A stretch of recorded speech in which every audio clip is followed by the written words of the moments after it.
meus queridos, como é que vocês estão? Tudo bem? Espero que sim. Prontos para mais uma aulinha de interpretação textual? Prontos? Ótimo, porque eu estou, viu? Seguinte, devem estar se perguntando aí, né, que imagem é essa mais esquisita? Sobre o que é a aula de hoje? Vamos lá, reflete um pouquinho, momento de reflexão logo no início dessa aula. O que significa essa imagem para você? É uma pessoa que tá tirando uma máscara, tá tirando uma parte do rosto, tá talvez mostrando quem verdadeiramente ela é. E aí? Diz pra mim se você já ouviu falar naquele velho termo, amigo da onça, Aquele ser que se faz de amigo, que te apoia, te entende ali na sua frente e pelas costas só te apunhala, fala mal de você. Quem aí já ouviu falar nesse termo? Acredito que todo mundo, né? E aí, o iniciozinho da aula de hoje eu quis trazer esse momento de reflexão. Já aconteceu com você, meu amigo? Você já teve um amigo da onça? Ou você já foi um amigo da onça? Vai saber, né? Eu coloquei essa imagenzinha pra gente literalmente conversar um pouquinho sobre esse tema, né? Que é tão polêmico, sim, e o livro trouxe pra gente isso.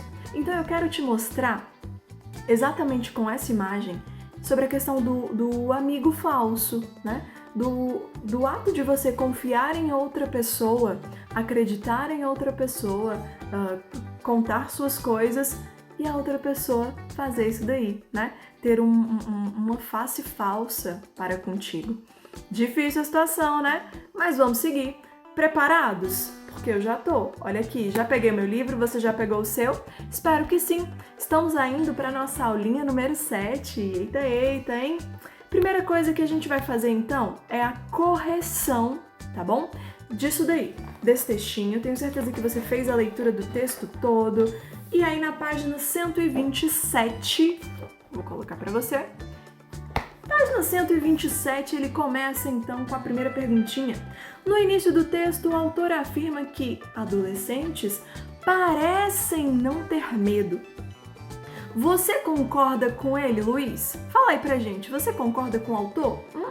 Pessoal, coloca aí no comentário, você concorda com o autor? Acha que realmente o adolescente, o jovem, né, ele não tem medo de nada? O que você acha, Maria Eduarda? Coloca aí pra gente. Olha o próximo. Qual a opinião do autor sobre o comportamento dos adolescentes?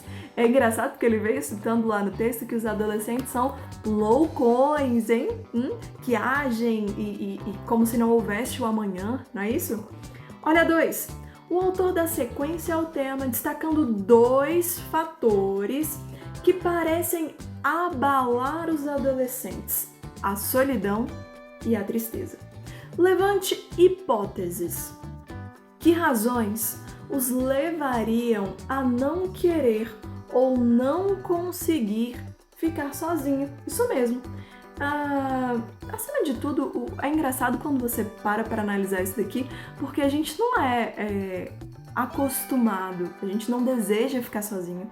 A gente quer sempre ter alguém por perto para conversar, né? Brincar e tal. E eu falo, né, que o ser humano, ele precisa desse momento de interação, ele sente falta do outro, né?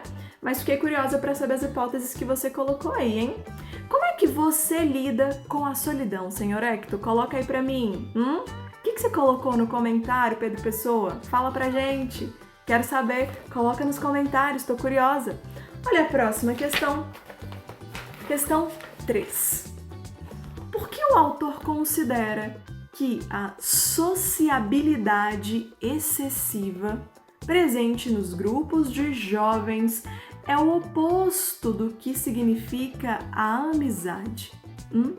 A questão mesmo do próprio grupo é que quando você entra num grupo, todo mundo parece que precisa gostar das mesmas coisas, né? Precisa ser meio parecido, igual. E quando ele faz essa correlação dos jovens, né, com essa própria ou você ter a necessidade, né, do grupo te aceitar, de que você precisa ter os mesmos gostos e tudo mais. Eu espero que você tenha pensado um pouquinho dessa forma para montar essa resposta, tá bom? Olha a 4. Retome a seguinte passagem do texto. Amigo é a pessoa com quem a gente pode estar triste sem que ele faça coisas para nos alegrar. Explique essa afirmação. Seria aquela velha frase, né? Você ter alguém do seu lado na alegria e na tristeza, em momentos bons ou ruins, mas acima de tudo, essa pessoa, ela só de estar do seu lado, ela já te ajuda, ela já contribui de uma forma positiva, já consegue te levantar, né? Te dar um ânimo, te dar uma força. Olha a próxima. O segundo texto, os jovens se utilizam de alguns recursos para espantar a tristeza. Fazem festas, ouvem músicas altas, procuram sempre o agito. Você considera essas medidas eficientes? Mari, você acha isso eficiente? Julia Arandas, o que você acha? Discuta, né, aí com o pessoal da sua casa. Você acha essas medidas, essas formas que os jovens encontram eficiente para a situação? Você acha que ajuda? Olha o próximo. De acordo com o autor, o que os adolescentes temem, de fato, é tornarem-se adultos. Por que eles teriam tanto esse medo, né, esse receio de se transformarem na vida adulta, em adultos? Provavelmente porque a gente está falando de um ser que é repleto de responsabilidades. E aí eu te pergunto, será que o jovem, o adolescente, ele está preparado para receber tanta responsabilidade para a vida adulta, né? Você concorda com essa afirmação? Por quê? Coloca aí pra gente. Para o autor, amigos são raríssimos. Você também pensa assim? O que você acha sobre essa questão de quantidade de amigos, né? Que ele vem citando lá que os amigos a gente conta nos dedos de uma mão. E você? O que você acha a respeito dessa questão de quantidade, não qualidade, hein? Coloca aí pra gente.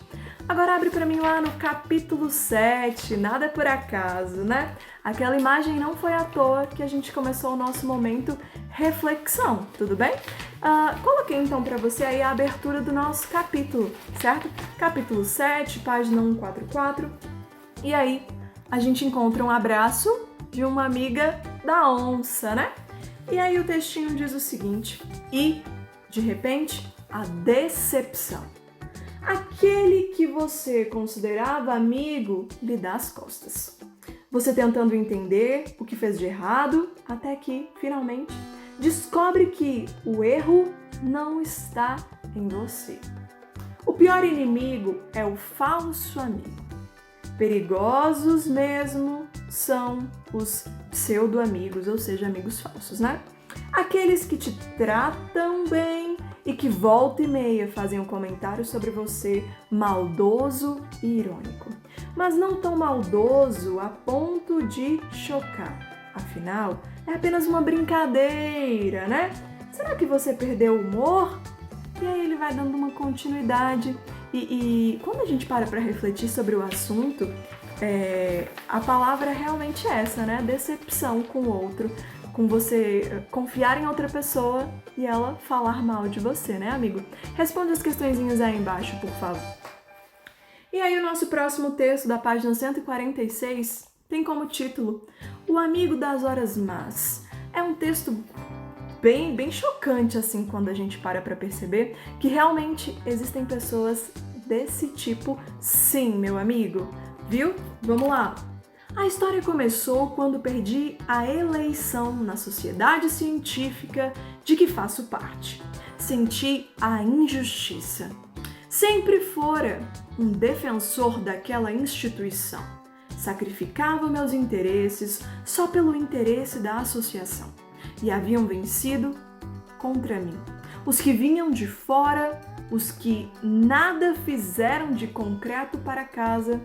Fiquei abaladíssimo. No dia seguinte, ao acontecimento, eu ouvia minha mulher que, com a sagacidade feminina, procurava consolar-me dizendo: está você aí todo sorumbático, ou seja, tristonho, cabisbaixo, né? E aí ele então dá uma continuidade, né? Conversando com a esposa e, acima de tudo, ele recebe sempre visitas de um amigo. Um amigo, só que é um amigo muito estranho, certo? Por quê? Porque esse amigo, ele se denomina como o amigo das horas ruins. Olha que situação, olha que codinome ele levou, né? Então, assim, é um texto que você precisa fazer uma reflexão muito maior, porque ele traz pontos muito específicos sobre a vida real mesmo, né? Sobre a questão do que a gente diz que é amigo, de quem a gente acha que é amigo, né? E aí eu espero que você termine a leitura desse texto bem com calminha, tranquilinho. E vamos para a primeira questãozinha que diz assim: a história começa com o protagonista sentindo-se decepcionado por ter perdido a eleição em uma sociedade científica da qual fazia parte. A quem ele acreditava, né? Ele acreditava a responsabilidade desse fato de ter perdido as eleições, né? Coloca aí pra gente. 2.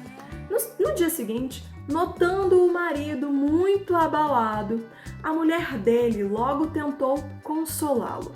Qual a visão dela acerca de determinados membros da sociedade científica? O que ela achava a respeito de determinadas pessoas, né, do local? B. Que argumentos ela usou para tentar reequilibrar o marido, ou seja, tentar trazer ele para o mundo real, né, para trazer algo que ele pudesse se sentir melhor perante a situação, né? Olha, 3. Para relatar o efeito que as palavras da mulher produziram em seu espírito, o marido disse: as palavras de minha mulher pareciam semente em bom terreno. O que ele quis dizer com a expressão semente em bom terreno?